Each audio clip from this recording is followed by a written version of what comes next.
뉴스 속으로. 2주 전에 이 유세장 피격 사건 이후에 굳어지는 듯 했던 트럼프 대세론이 급변하기 시작했습니다. 바이든 대통령의 사퇴 선언 그리고 카멀라 해리스 부통령이 후계자로 확정이 되면서 11월 대선 구도가 초박빙 상황으로 재편이 되고 있는 것입니다. 또 일론 머스크 테슬라의 CEO는 어제 2분기 실적 발표 후에 가진 기자회견에서 전기차에 대한 보조금이 폐지된다면 경쟁사에게 치명적이고 테슬라도 약간 다치겠지만은 장기적으로는 문제가 없다고 본다라며 자신감을 드러냈습니다. 봉화식 기자. 안녕하십니까. 바이든의 사퇴 이후에 굳어지던 트럼프 대세론이 카멀라 해리스의 등장으로 갑자기 출렁이고 있는 것 같습니다. 네, 당초 바이든과 트럼프 리턴 매치가 유력했지만 파트너가 갑자기 바뀌게 됐죠. 그러면서 11월 대선 판세 자체가 요동을 치기 시작했습니다. 트럼프 대통령이 2주 전에 펜실베니아 주에서 유세장에서 피격을 당했고 또 그 이후에 바이든 대통령이 사퇴를 하면서 트럼프 대세론이 확대가 되고 있었는데 극적으로 일요일 날 바이든 대통령이 물러나겠다고 발표를 했고 카말라 해리스 부통령이 예상보다 빨리 민주당을 장악하면서 이제 트럼프와 해리스 구도로 새 판이 짜여진 뒤에 이제 아주 박빙 끝날 때까지 알 수 없는 그런 판세가 됐습니다. 물론 해리스 부통령이 지금 추격하고 있는 상황이 찻잔 속의 태풍이 될지 아니면은 전체 판을 뒤엎을 돌풍이 될지 좀 더 지켜봐야 될 것 같습니다. 네, 이제 속속 여론조사들을 하고 있는데요. 여론조사 결과 나온 거 있으면 좀 알려주세요. 로이터 통신이 어저께 여론조사 업체인 입소스와 전국의 유권자 1,018명을 대상으로 조사를 벌였는데요. 해리스 부통령 지지율이 44%, 트럼프가 42%, 물론 오차 범위 내이긴 하지만 아슬아슬하게 2%포인트 차로 해리스 부통령이 앞서는 것으로 나타났습니다. 그런데 제3의 후보까지 포함한 3자 이상 가상 대결에서는 해리스 부통령 42%, 트럼프 38%, 무소속인 로버트 케네디 2세가 8%. 그래서 이 조사는 해리스 부통령이 오차 범위 밖에서 확실한 리드를 잡았고요. 그리고 바이든 대통령이 후보직을 사퇴한 바로 다음 날 모닝 컨설트가 4,000명을 대상으로 조사한 결과를 보면 트럼프 47%, 해리스 45%였는데 해리스가 바이든 대통령보다 더 높은 지지율을 보였기 때문에 3개월 정도 남긴 대선 판도 지금은 한마디로 예측 불허 상황입니다.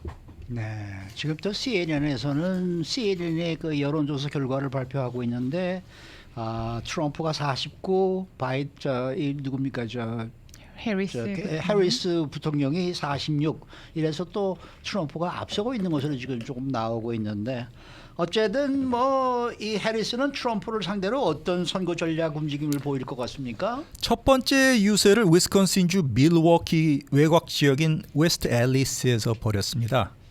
바로 지난주에 공화당이 전당대회를 열고 트럼프의 대관식을 진행했던 곳이죠.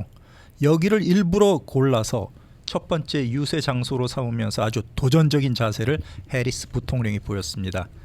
펜실베니아, 오하이오, 미시간과 더불어서 이번 대통령 선거 승패를 결정지을 오데호 주변의 쇠락한 공업지대 러스트 벨트의 경합주가 바로 위스콘신인데요. 본인이 검사 출신 법조인이죠. 4개 사건으로 형사 기소돼서 유죄 판결까지 받았던 트럼프 후보를 중범죄자다 이렇게 몰아세웠습니다. 그리고 해리스 후보는 경제정책, 노조 문제, 낙태 권리 같은 정책 측면에서 공화당과는 다른 대립각을 세우고 있습니다. 네, 구체적으로 어떤 얘기를 했는지 조목조목 한번 살펴봐 주십시오. 네, 해리스 부통령의 말을 보면은 나는 여성을 학대하는 성착취자, 즉 도널드 트럼프 후보를 빗댄 말이죠. 네. 그리고 소비자를 등쳐먹는 사기꾼. 셉니다. 이것도 역시 트럼프가 비즈니스맨 출신으로 일부 해당되는 부문이 아닐까 싶습니다. 그리고 자신의 이익을 위해서 규칙을 깨고 속임수를 쓰는 사람을 싫어한다. 이것 역시 트럼프를 겨냥한 발언으로 보이는데요. 나는 검사 출신이다. 온갖 못되고 악랄한 범죄자들을 많이 상대해봤는데 트럼프 같은 스타일을 잘 알고 있다. 이렇게 강조했습니다. 이어서 해리스 후보는 트럼프는 미국을 후퇴시키기를 원한다 이렇게 말했습니다. 그렇지만 우리는 돌아가지 않을 것이라면서 자유, 연민, 법치 국가에서 살고 싶은가 아니면은 혼돈과 공포, 증오의 나라에서 살고 싶은가 이렇게 유권자들에게 반문을 했습니다. 언론에서는 해리스 부통령의 첫 번째 유세에 대해서 정책적인 기조 베이스는 바이든 대통령과 비슷하다. 그렇지만 유세장 분위기가 바이든 대통령보다 훨씬 활기찼다. 이렇게 호평을 했습니다. 네, 어제도 저도 뉴스 시간에 그걸 봤습니다만은 굉장히 좀 그 이 발언하는 게 활력이 있어 보이고 아 역시 젊은 사람들이 있더라고요. 웃는 것도 좀 많이 조정을 한 듯 합니다. 글쎄 그렇게, 말이에요. 네. 웃는 것도 이 처음부터는 저 처음에 나와서는 상당히 많이 웃더라고요. 네. 그러더니 연설을 시작하고 난 다음부터는 조금 진지해져서 그렇죠. 좀 네. 저 이렇게 얘기를 하는데 정말 새로운 새로운 그 어떤 뭐랄까요, 이 좀 분위기를 좀 조성하고 있다라는 느낌, 또 새로운 힘을 불러주고 있다라는 느낌 이런 것들이 좀 있더라고요. 그동안에 이 바이든을 거부했던 민주당 지지 인사들도 속속 복귀하는 그런 느낌을 주고 있어요. 바이든이 고집을 부려서 11월 대선에 출마하면 지원을 철회하겠다 이렇게 지켜보던 민주당 지지자들이 다 돌아오고 있습니다. 해리스 부통령이 이제 대선 후보로 자리를 굳히자마자 할리우드 최고 스타 중에 한 사람이죠. 조지 클루니 그리고 팝스타인 비욘세 이런 유명 연예인들이 공식적으로 지지 대열에 합류를 했고요. 민주당이 8월부터 대통령 선거 후보 선출을 위해서 온라인 투표를 진행하는데 아직까지 해리스 후보에 도전하는 예비 후보는 아무도 없는 상황입니다. 그런데 막상 트럼프 진영에서는 해리스 부통령 돌풍을 보고 한이문 효과다 이렇게 평가절하했습니다. 오히려 트럼프 전 대통령이야말로 미국을 지금 방문하고 있는 베냐민 네타냐후 이스라엘 총리까지 만나서 중동 문제 해결을 위해서 적극적으로 나서겠다. 그리고 우크라이나 전쟁도 빨리 끝내겠다. 이렇게 대통령다운 모습을 보여준다는 계획을 갖고 있습니다. 네. 자, 그리고 또 힐러리 클린턴 전 국무장관도 해리스 후보를 지지하고 나섰어요. 네, 8년 전 선거에서 미국 건국 이후에 첫 번째 여성 대통령에 도전했던 주인공이 바로 힐러리 클린턴 전 국무장관입니다. 당시 우세하다는 여론과는 달리 그 트럼프 후보에게 패하고 말았죠. 네. 그래서 자기 자신이 깨지 못한 여성으로서의 유리천장 이 징크스를 이번에 카말라 해리스 부통령 후보가 부통령 겸 대통령 후보가 깰 수 있다 이렇게 말하면서 여성 대통령을 탄생할 것을 응원한다 이렇게 강조했습니다. 민주당의 원로로 지지층을 향한 결집 촉구 메시지를 계속 힐러리가 보내고 있는데요. 어제는 뉴욕타임스에 개인적으로 기고문을 냈습니다. 힐러리 클린턴 어떻게 카말라 해리스는 승리하고 역사를 만들 수 있는가 이런 제목으로 기고를 했는데 해리스가 정치계 많은 여성들이 그려왔듯이 만성적으로 여성이라는 이유로 과소평가되어 왔다. 하지만 지금 이 순간을 위해서 잘 준비한 후보라면서 11월 대통령 선거에서는 반드시 해리스 부통령이 이길 것이다. 이렇게 힐러리가 주장을 했습니다. 힐러리가 뭐 미국의 남녀 차별 이슈에 대해서도 언급을 했다면서요. 역사상 첫 번째 여성 대통령 후보로 출마를 했던 8년 전 자신의 경험담을 돌아봤습니다. 여기서 힐러리 전 국무장관은 나는 강한 여성 후보들이 미국 정치의 성차별주의 그리고 이중적인 잣대와 싸우는 것이 얼마나 힘든지 잘 알고 있다. 이렇게 호소했습니다. 나는 마녀, 불쾌한 여자 이런 말을 들었고 심지어 더 표현할 수 없는 그런 말로도 불리워졌고 심지어는 내 인형이 불태워지는 수모도 당했다. 이렇게 얘기했습니다.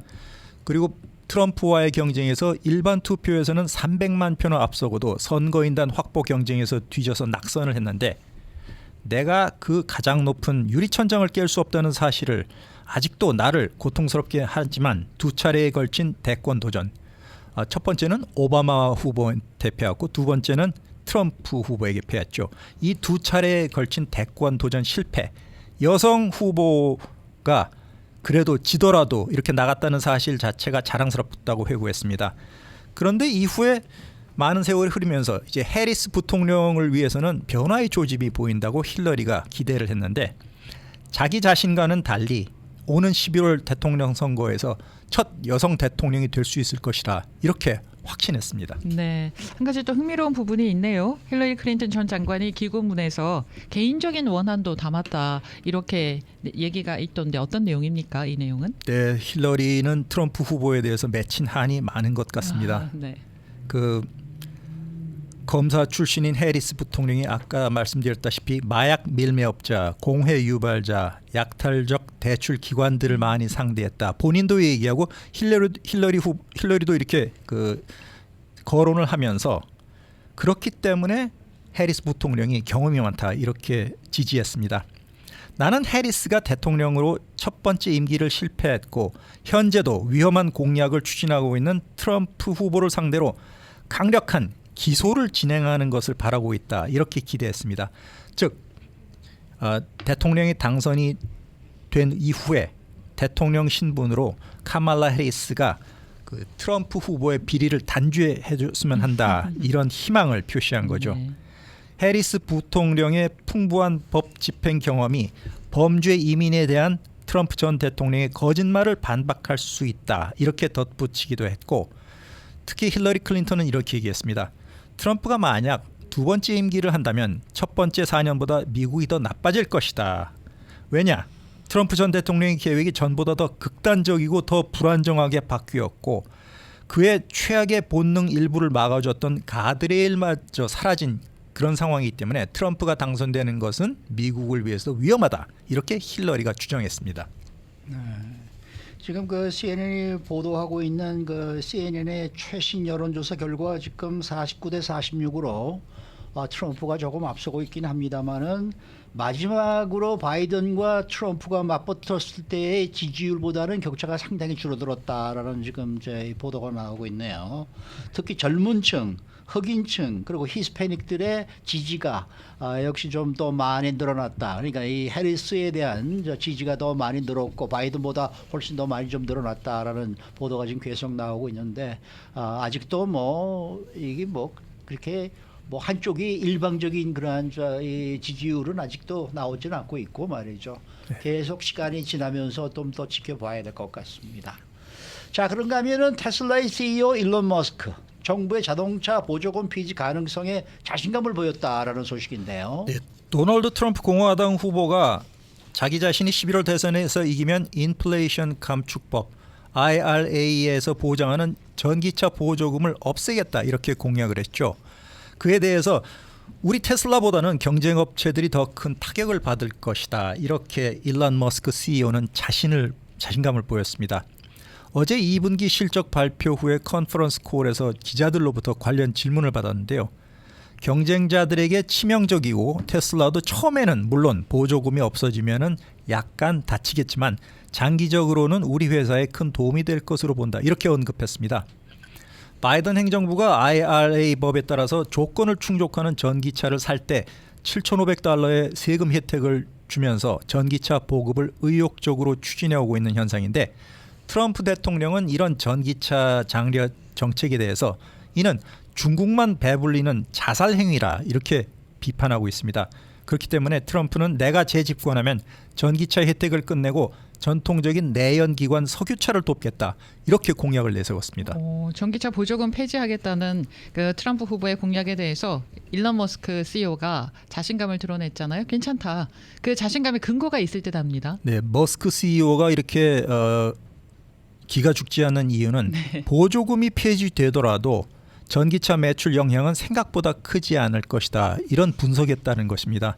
그리고 테슬라가 단순한 전기차를 만드는 회사가 아니라 자율주행 기술에 초점을 맞춘 인공지능 기업으로 규정했기 때문에 테슬라 가치가 압도적인 자율성에 있고 또 다른 것들은 자율성에 비하면 소음에 불과하다. 특히 간단히 얘기해서 우리 회사는 홀로서기를 할 수 있다. 이렇게 평가를 했습니다. 오히려 머스크는 올해 대통령 선거에서 트럼프 후보를 지지를 했는데요. 네. 옛 트위터 X 게시물을 통해서 보조금을 없애라. 이는 테슬라에 도움이 될 뿐이다. 이렇게 자신 있는 글을 올리기도 했습니다. 그렇기 때문에 로이터 통신에 따르면 트럼프가 집권을 하면 전기차 전반적으로는 악재겠지만 오히려 테슬라에게는 호재가 될 가능성이 크다. 오히려 테슬라가 앞으로 전기차 업계에서 더 압도적인 지위를 유지하게 될 것이다. 이렇게 예상을 했습니다. 근데 자기 회사에 불이익을 주겠다는 대선 후보를 이렇게 열성적으로 지지하는 이유는 뭐예요? 기본적으로 트럼프 후보가 미국 회사인 자기 회사 테슬라 편이라는 자신감에 따른 판단입니다. 네. 그리고 전기차로 전환을 하기 위해서는 어마어마한 고정 비용이 소요되는데 제너럴 모터스와 같은 경쟁사들과는 달리 테슬라는 이미 전기차를 통해서 막대한 이익을 창출하는 이스타블리시된 회사이기 때문에 경쟁자들이 돈을 들여서 테슬라를 쫓아오기 어렵다는 거죠. 그렇기 때문에 보조금 여부와는 상관없이 테슬라가 1등을 유지하는데 전혀 문제없다. 이런 자신감입니다. 네. 수고 많으셨습니다. 봉화식 기자였습니다.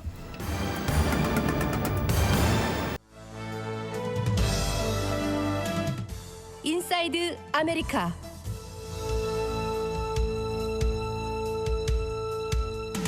네, 노숙자들을 모텔과 호텔로 옮기는 캐런 베스 LA 시장의 인사이드 세이프 프로그램을 포함한 어떤 정책으로도 노숙자의 숫자는 결코 줄지 않는다라는 랜드 연구소의 새로운 연구 결과가 오늘 아침 발표됐습니다. 또 흑인이자 인도계인 해리스 부통령이 민주당의 구원투수로 급부상하면서 바이든 대통령의 재선 도전에 시큰둥한 반응을 보이던 소수 인종 유권자들의 태도가 변화할 조짐을 보이고 있다는 소식입니다. 박현경 기자. 네, 안녕하십니까. 노숙자와 관련된 새로운 조사 결과가 발표됐는데 그 내용이 상당히 흥미롭습니다. 어떤 점이 가장 눈에 띕니까? 네, 캐런 베스 LA 시장이 취임 첫날부터 노숙자 문제를 가장 시급히 해결해야 할 이슈로 꼽고 인사이드 세이프 프로그램을 시행하고 있죠. 그렇죠. 또 노숙자를 이렇게 모텔과 호텔로 옮기고 있고요. 이뿐만 아니라 노숙자 캠프, 클린업, 철거 작업도 이루어지고 있는데요. 그런데 이런 작업들이 모두 장기적으로 보면 영향을 미치지 않는다는 겁니다. 네. 랜드 연구소가 조사에 어제 발표한 내용입니다. 그러니까 지금 노숙자를 줄이기 위한 그런 정책들이 장기적으로는 도움이 안 된다라는 그런 뜻이 되는 건가요? 그렇습니다. 이 노숙자 텐트촌 철거하고 나면 얼마 지나지 않아서 또 돌아와 이전 모습으로 되돌아간다는 내용 몇 차례 전해드린 기억이 나는데요. 그렇죠. 랜드 연구소 조사 결과 그런 점이 그대로 나타났습니다. 랜드 연구소 연구진은 매달 LA의 세 곳을 돌아봤다고 합니다. 네. 베니스, 헐리우드, 스키드로 이렇게 이곳을 매달 가보면서 노숙자 숫자를 파악한 건데요. 그랬더니 노숙자 야영지 철거 직후에는요. 확실히 노숙자 수가 감소한 걸 확인할 수 있었습니다.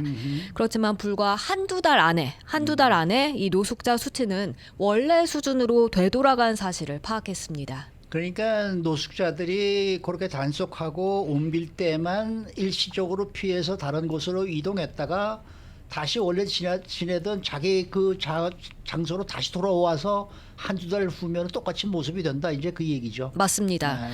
랜드 연구소에서 노숙자 거주지 등을 담당하며 이번 보고서를 작성한 제이슨 워드는요.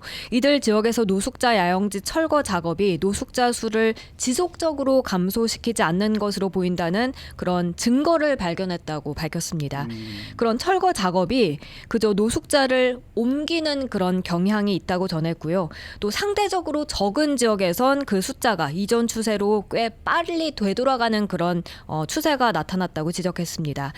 더군다나 베니스 지역에선 여러 번 캠프가 철거되면서 예상치 못했던 결과를 낳기도 했습니다. 네. 오히려 텐트조차 없이 생활하는 그런 노숙자 수가 2배로 늘어나서 거리에서 생활하는 전체 노숙자 인구의 거의 절반에 이르렀다고 합니다. 아, 그렇군요. 네.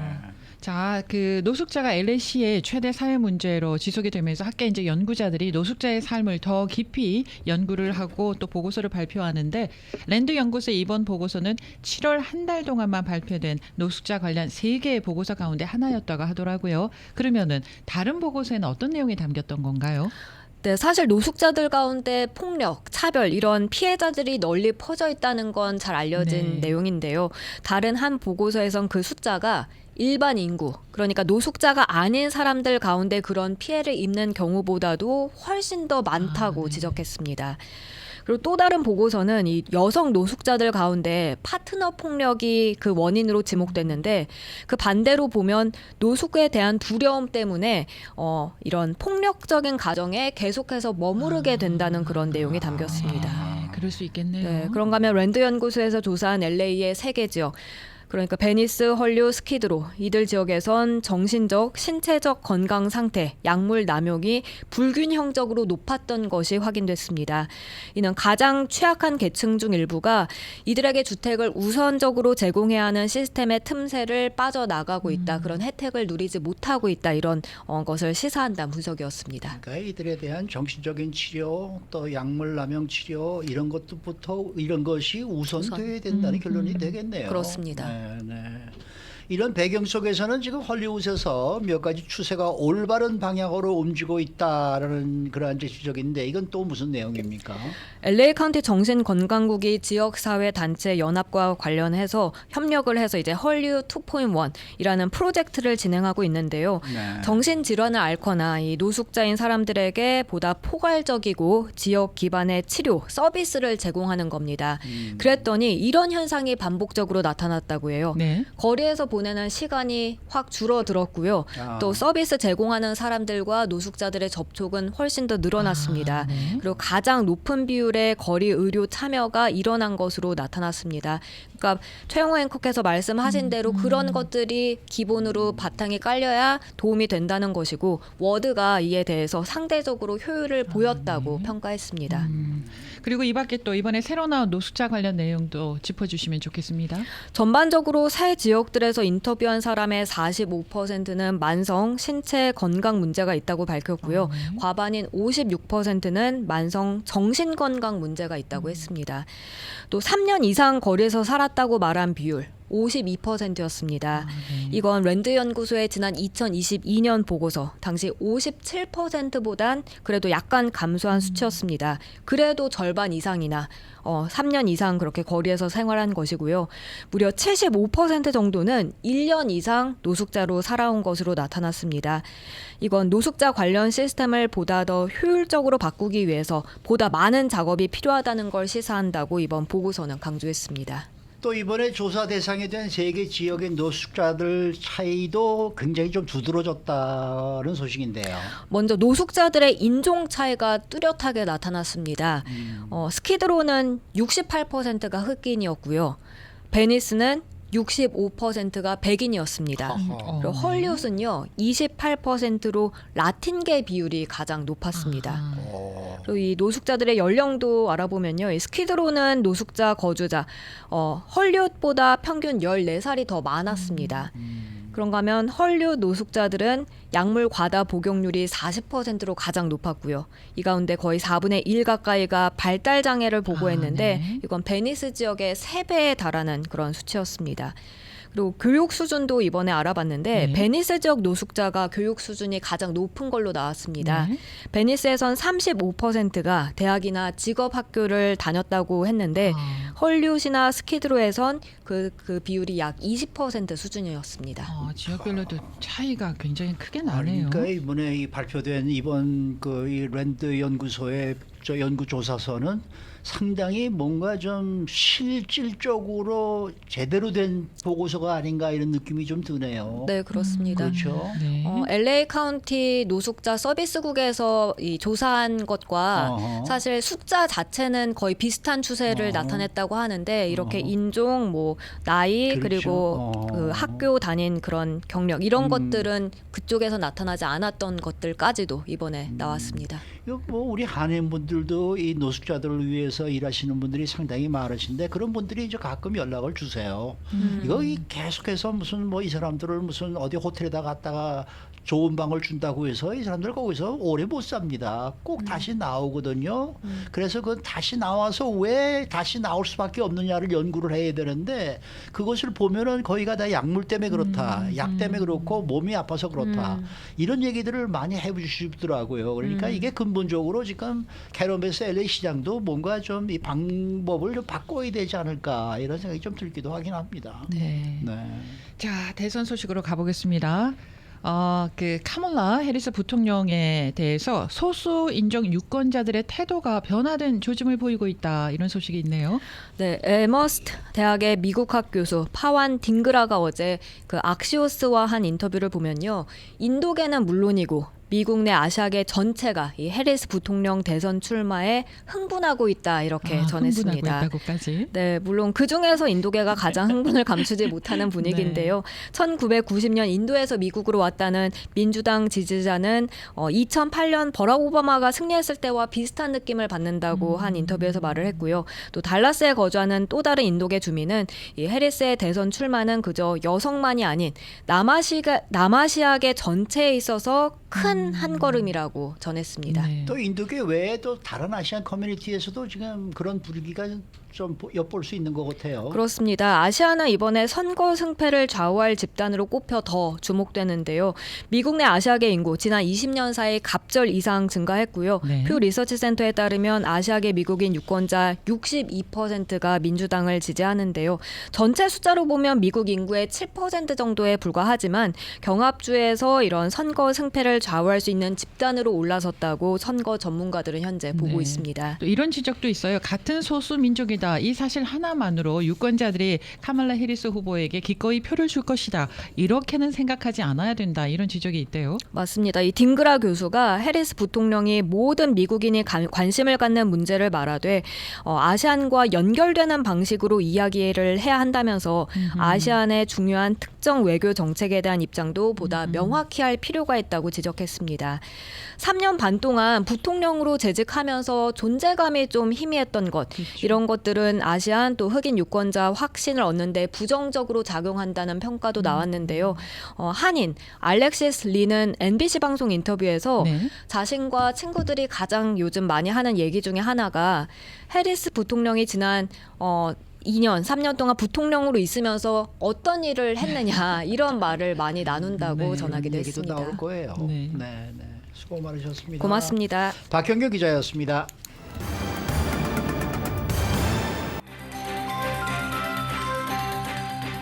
데일리 브리핑. 네, 오늘은 한인민주당협회 스티브 강 이사장 함께합니다. 어서 오십시오. 안녕하세요. 저는 대선 분위기가 싹 바뀌어서 이렇게 얼굴이 이렇게 편안해 보이고 웃음을 띠시고 이렇게 즐거우신 줄 알았더니 등남하셨다면서요? 네. 축하드립니다. 최근에 이제 둘째 어. 아들입니다. 아들이 태어났습니다. 감사합니다. 네. 그러면은 위는 아들, 딸? 네, 딸 그리고 아들. 아들이에요. 네. 아이고. 한 두 자녀 2명만 더 낳아 보십시오. 자, 감사합니다. 네, 축하합니다. 지난 일요일에 조 바이든 대통령이 이 민주당의 대선 후보직 사퇴를 공식 선언했고 그 사퇴 선언하신 것을 보시면서 어떤 생각을 하셨어요? 네, 사실 그 처음에 이게 시작된 게 이제 디베이트에서 토론회에서 치명적인 실수가 있었잖아요. 네. 그런 이유로 저도 처음에는 당장 사퇴를 해야 된다. 후보가 교체돼야 된다라고 했는데 여러 가지 변수도 있었고 뭐 타임라인 이런 거 봤을 때는 그래도 그 안정적으로 이제 바이든 대통령에게 한 번 더 기회를 줘야 되지 않나라는 이런 생각도 했었고 그리고 전혀 예상치 못했던 건 저는 사퇴 안 할 줄 알았거든요. 네. 왜냐하면 물론 언론에서도 계속 보도가 나왔겠지만 저도 DC 쪽에 여러 이제 커넥션을 통해서 알아본 결과 그 당시만 해도 며칠 전만 해도 사퇴 며칠 전만 해도 확고했었고 바이든 대통령이 굉장히 확고했었고 맞아요. 네. 감히 나를 푸시아웃을 누군가가 할 수 있을까라는 그런 의문도 들었고 또 바이든 대통령에게 이러한 결정이 남았기 때문에 그리고 이러한 대통령 자리까지 올라왔는데 그 권력을 내려놓는다는 게 쉽지 않거든요. 네, 그렇기 때문에 이런 상황을 아예 예측을 못했고 하지만 이제 사퇴를 했기 때문에 굉장히 이제 쉽지 않은 결정이었지만 이제 민주당과 이제 미국의 미래를 위해서는 굉장히 현명한 선택을 하셨다. 물론 좀 같은 민주당원으로서는 좀 씁쓸했죠. 좀 아쉽기도 했었고 좀 슬프기도 했었고 왜냐하면 지난 바이든 대통령이 50년간의 이제 정치 생활을 하면서 정말 그 미국을 위해서 그리고 델러웨어 그 본인의 이제 홈 스테이트를 위해서 헌신을 많이 하셨거든요. 맞아요. 그런 분이 이러한 그 치명적인 실수로 인해서 이렇게 퇴장을 하게 돼서 좀 씁쓸한 마음도 있었지만 그래도 이렇게 민주당이 이제 카말라 해리스라는 젊은 이제 대권 후보 로 이제 교체가 되어서 좀 큰 힘이 납니다. 네. 저는 바이든 대통령이 그 토론회를 거치고 난 다음에 사퇴할 수밖에 없으리라고 생각을 했어요. 그리고 언제 하는 것이 가장 효과적인가 이 타이밍을 재고 있을 것 같은 느낌을 받았었거든요. 근데 지난 일요일에 정말 좋은 타이밍이었죠. 그렇죠. 네. 네. 공화당은 전당대회 끝났고 그 다음에 그것도 시간도 며칠 갔고 지금이 정말 적기가 아닌가 최고의 찬스가 아닌가 해서 이 발표를 할 것 같은 느낌을 받았는데 하더라고요.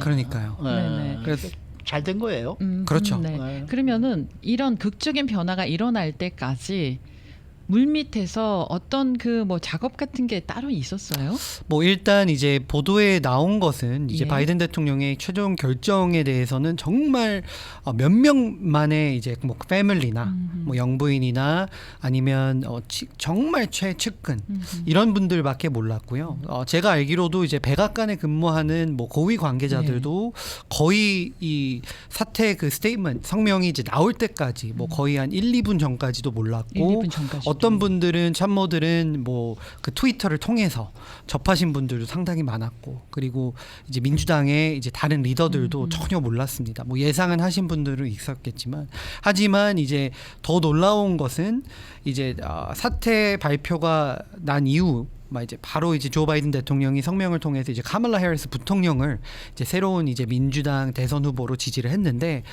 거의 바로 인스턴트로 그 작업이 이제 시작이 된 거죠. 이제 대의원들의 이제 표를. 네. 그래서 저도 캘리포니아 이제 민주당 대의원으로서 뭐 카멀라 해리스 부통령이 직접 연락은 안 하지만 그분을 돕는 여러 이제 뭐 보좌진이나 아니면 그 네트워크가 뭐 저를 포함해서 수천 명의 이제 대의원들에게 이제 문자나 전화를 돌리기 시작했고요. 네. 그리고 뭐 캘리포니아 같은 경우에는 이제 카멀라 해리스 부통령의 홈스테이시기 때문에 그렇죠. 우리가 캘리포니아가 똘똘이 뭉쳐서 카멀라 해리스 부통령을 지지를 해야 된다라는 그러한 메시지가 강력하게 전달이 되었기 때문에 뭐 여기 로컬, 뭐 주, 연방 정치인을 비롯해서 대의원들이 예전에는 좀 카멀라 해리스를 싫어했던 분들도 약간 단일화가 빨리 되어서 예. 거의 뭐 몇 시간 만에 캘리포니아가 대의원 수만 해도 수백 명이 되는데 모두가 이제 100% 동의를 했고 100%였어요. 네, 그렇죠. 그게 쉽지가 않거든요. 어마어마합니다. 아무리 같은 민주당이라도 해도 그러니까요. 네, 했기 때문에 캘리포니아나 또 다른 이렇게 큰 이제 대의원들이 많이 있는 주들이 성명을 통해서 우리는 100% 이제 카멀라 해리스 이제 현 부통령이지만 차기 대통령 후보를 이제 지지를 한다라는 성명을 나왔기 때문에 그렇기 때문에 이제 단일화나 그리고 상대방 뭐 후보들이 경쟁자들이 거의 뭐 사실상 없었죠. 네. 그래서 지금은 거의 이제 민주당의 차기 대선 후보라고 불릴 수가 있습니다. 어제 처음으로 밀워키에서 유세를 했습니다. 네. 저 해리스 부통령이 어떻게 보셨어요? 저는 너무 잘 봤습니다. 확실히 이제 물론 바이든 대통령의 이제 장점도 있지만 그 카멀라 해리스는 이제 젊고 그 젊은 패기와 그리고 여성 후보고 흑인 여성, 아시안 여성 그리고 이제 검사 출신이기 때문에 스피치나 이런 이런 딜리버리에서 이제 파워가 있습니다. 그러다 보니까 뭐 에너지, 여러 가지 봤을 때 너무 좀 신선했고요. 신선하고 좀 파워풀했습니다. 네. 네. 한간에서는요. 카멀라 해리스 부통령이 부통령 시절에 도대체 뭘 하셨습니까? 이게 그렇다고 해서 이렇게 바로 대통령 후보로 나설 수가 있냐라고 많이들 얘기하시는데 이 부분에 대해서 어떻게 생각하십니까? 많은 분들이 그렇게 지적을 해주시는데요. 예. 미국의 이제 부통령이라는 자리가 예. 물론 대통령 다음 그 넘버 2라는 큰 중요한 자리긴 한데 사실 그 부통령에게 주어진 권한은 몇 개가 없습니다. 아, 그래요? 이제 뭐 네. 연방 상원에서 만약에 이제 100명의 연방 상원이 있는데 50대 50으로 만약에 이제 법안의 표결이 이제 타이가 됐다면 그 캐스팅 보트 역할 하는 뿐만 아니라 혹시나 이제 대통령이 그 대통령의 임무를 다 수행하지 못했을 때는 이제 넘버 2가 넘버 1으로 이제 이어가는 그런 건 있어서 부통령에게는 뭐 큰 파워는 없지만 이제 바이든 대통령이 이제 카멀라 해리스 부통령에게 주어진 몇 가지 태스크가 있죠. 네. 그러니까 이제 그 남미 이런 국가들과 협력을 해서 지금의 이제 서류 미비자나 예. 그리고 보더 크라이시스를 어느 정도 솔루션을 해결책을 찾아와 달라. 뿐만 아니라 여러 가지 이제 특히 여성 인권 관련된 이슈나 이런 것을 좀 앞장서 와서 했는데 이제 항상 이제 넘버 2 자리이기 때문에 넘버 1의 그 샤도에 좀 이렇게 뒤에 숨어서 다니는 그런 게 있기 때문에 아마 그 동안에 이제 카멀라 해리스가 보여주지 못한 부분이 좀 상당히 많이 있습니다. 하지만 대부분의 이제 조 바이든 대통령 정부에서 나온 결정이나 법안 이런 것은 카멀라 해리스 부통령도 충분히 다 참여를 했고 거기를 동참한 것으로 저는 알고 있습니다. 하긴 뭐 부통령은 파워가 없어서 말이죠. 제가 기억나는 부통령은 그냥 항상 대통령이 국정연설할 때 뒤에 앉아 있는 거 외에는 보이지가 않아서. 그러나 저러나 이제 해리스 부통령이 이제 대선 후보가 되고 만일 당선이 된다 할 경우에 이제 이 러닝메이트가 필요한 거 아니겠습니까? 그렇죠. 누가 지금 유력합니까? 네, 제가 봤을 때는 탑 2로는요. 지금 펜실베니아 셔피로 주지사 그리고 아리조나주의 지금 현 연방 상원의원 민주당 두 분 다 민주당인데요. 마크 켈리 이제 상원의원인데요. 이 두 차기 이제 부통령 후보를 제가 거론한 이유 중 가장 큰 이유는 이제 아리조나나 펜실베니아가 이제 그 카멀라 해리스 현 이제 대통령 후보로서는 must win state입니다. 네, 이제 경합주로서 아리조나도 이제 이겨야 되고요. 특히 펜실베니아 주를 꼭 확보를 해야 하기 때문에 이제 공화당이나 민주당 네. 꼭 확보를 해야지만 이제 백악관의 로드맵이 열립니다. 그렇기 때문에 카멀라 해리스 부통령 입장에서는 뭐 다른 훌륭한 정치인도 있지만 그래도 경합주에 있는 좀 인지도가 높고 좀 인기가 높은 이런 후보들이 부통령으로 되어야만 이제 본인 캠페인에서 또 큰 이제 힘을 얻을 수 있다라는 생각을 할 수 있고요. 그렇기 때문에 제가 봤을 때는 이제 공화당 쪽이 조금 패닉이 온 상태인 게 트럼프 전 대통령이나 이제 공화당에서는 아마 바이든 대통령이 사퇴를 안 하고 끝까지 갈 예상을 했던 걸로 알고 예. 있어요. 그래서 거의 모든 메시징이나 광고나 그런 게 이제 바이든 현 대통령에게 맞춰져 있었는데 젊은 거의 이제 트럼프 전 대통령과 20년 차이 나는 이제 후보가 이제 등장을 했기 때문에 그러한 좀 이제 차이가 좀 크고요. 그리고 지금 공화당의 이제 부통령 후보가 제이디 밴스라는 이제 오하이오 연방 상원의원인데 그분도 사실 트럼프 전 대통령의 미니미라고 불리는 거의 뭐 비슷한 그런 이미지나 갖고 있는 물론 젊지만 이런 후보기 때문에 이제 민주당이 이제 보여줄 조금 더 신선한 그 이미지와는 조금 다른 스탠스를 갖고 있기 때문에 오히려 지금은 이제 공화당이 좀 긴장해야 되는 순간인 것 같습니다. 네. 많이 긴장했을 거예요. 트럼프 후보 측에서 지금 선거 자금을 갖고 또 말이 있더라고요. 조 바이든이 가졌던 선거 자금을 해리스 후보가 쓰면 안 된다 뭐 이런 의미인 것 같아요. 이 부분도 좀 정리를 해주시면 그렇죠. 좋겠습니다. 그러니까 민주당 입장에서는 좀 다행인 것은 만약에 이제 대선 후보가 카멀라 해리스 후보가 아니라 뭐 게빈 뉴섬이나 뭐 다른 후보가 나왔더라면 지금까지 그 바이든 캠프에서 모은 돈이 이제 100% 다 트랜스퍼가 안 됩니다. 이제 미국 그 정치 룰이 매우 복잡한데요. 예. 하지만 이제 카멀라 해리스 이제 새로운 대선 후보가 100% 이 후원금을 다 이제 인수인계할 수 있는 이유 중 하나가 지금 그 두 분이 바이든 대통령과 카멀라 해리스 부통령 후보가 이제 함께 캠페인을 펼쳐왔기 때문에 그걸 받을 수 있는 그 자격이 됩니다. 네. 같은 캠페인이기 네. 때문에.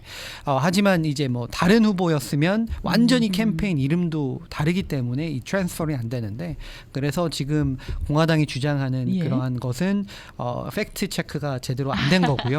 네, 100% 다 인수인계가 가능합니다. 아하, 네. 괜히 건드려 봤던 거네요. 그렇죠. 네.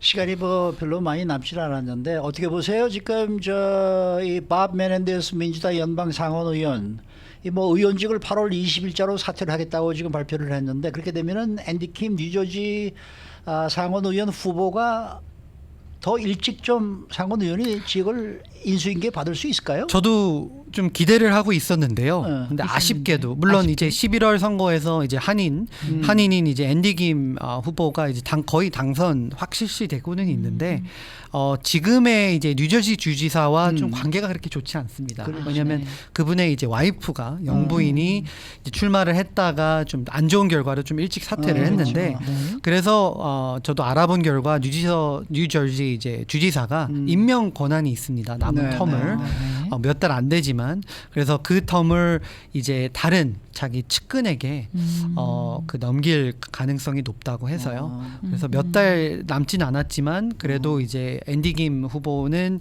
11월 선거에서 정정당당하게 그러니까 이번에 이겨서 몇달 앞서서 그렇죠. 안 되겠군요. 네네네. 좀 그거는 힘들어 보이지만 이제 내년에 내년에. 1월에 들어갈 것으로 저는 예상을 하고 있습니다. 혹시나 해리스 후보가 대통령이 된다면 앤디 김이 혹시나 강요로 들어갈 수 있는 기회도 있을까요? 지금의 이제 상원 의원이기 때문에 네. 아마 앤디 김 후보로서는 이제 어려운. 상원 의원을 유지하고 네. 이제 나중에 이제 장관이나 네. 더 고위 임명직으로 갈 수 있는 기회는 충분히 있다고 봅니다. 네. 네. 우리 스티브 강 이사장이 어떻게 가야죠? 가야죠. 그럼요. 적극적으로 추천합니다. 감사합니다. 수고 많으셨습니다. 네, 감사합니다. 네, 지금까지 한인민주당 협회 스티브 강 이사장 함께했습니다.